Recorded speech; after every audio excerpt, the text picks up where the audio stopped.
அடிமைகள் எப்பவுமே ஒரு முதலாளியான வாழ்க்கையை வாழவே விரும்புவதில்லை. அவர்கள் சுதந்திரம் பெற விரும்புவதே இல்லை அப்படிங்கிறதுங்க வரலாற்றில் நமக்கு ஒரு சான்று ஒன்று கிடைக்குது. இந்த புரட்சி ஒன்று நடந்தது பாருங்கள், ஃப்ரெஞ்சு புரட்சி.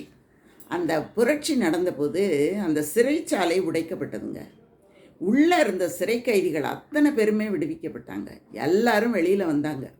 ஆனால் இருட்டறையில் கிடந்த சிறை கைதிகள், இன்னும் பல பல இடங்களில் வெளியிலேயே வராமல் கிடந்த சிறை கைதிகளாலெல்லாம் வெளியில் வந்த உடனே அவங்களால செயல்படவே முடியலை.